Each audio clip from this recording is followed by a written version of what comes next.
এসেছে আমার গ্রামীণ পার্কে ভিডিও করার জন্য প্রস্তুতি নিচ্ছে এখন। নতুন বন্ধুরা একটা পেজ নিয়ে কিভাবে কাজ করবেন শুরু থেকেই।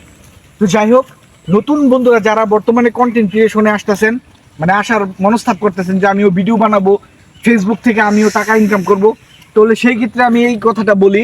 কারণটা হচ্ছে কি জানেন, আপনি যখন নতুন একটা ফেসবুক পেজ নিয়ে কাজ করবেন তো কিভাবে কাজ করবেন, আমরা অনেক সময় ভুলভ্রান্তির মধ্যে পড়ে যাই। কারণ কি জানেন, কারণ এই কারণেই যে আমরা একজন দেখতেছি মিউজিক দিয়ে গান ছাড়তেছে, আরেকজন মনে করেন ভিডিওতে এটা লাগাচ্ছে সেটা লাগাচ্ছে, কিন্তু সে কিভাবে লাগাচ্ছে এটা কিন্তু আমরা বুঝি না।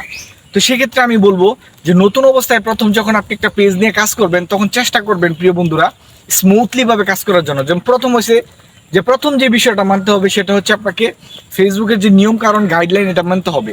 এবং দ্বিতীয় কারণ হচ্ছে প্রতিদিন একটা সময় করে নেবেন যে এই সময় আপনি ভিডিও আপলোড দিবেন বা রিলস ভিডিও আপলোড দিবেন, এবং কি রীতিমতো আপনার টেক্সট পোস্ট করবেন এবং স্টোরি পোস্ট করবেন, ভিডিও পোস্ট করবেন, ঠিক আছে।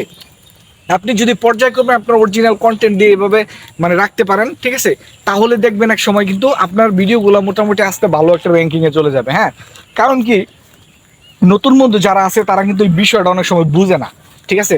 মানে আমি কন্টেন্ট মনিটাইজেশন পাইছি, আমি অবশ্যই মিউজিক দেওয়ার একটা লাইসেন্স পাইছি, তো সেক্ষেত্রে আমি মিউজিক দিলাম।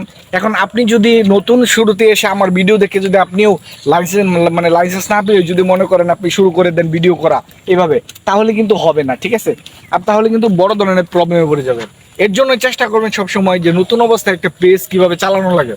তো বিষয়গুলো হচ্ছে যারা ইনফরমেটিভ বিষয় নিয়ে আলোচনা করে বা ফেসবুক বিষয় নিয়ে কথা বলে তাদের ভিডিওগুলো দেখলে আপনি হয়তো বা বুঝতে পারবেন যে একটা পেজ কিভাবে অবস্থায় চালাতে পারেন।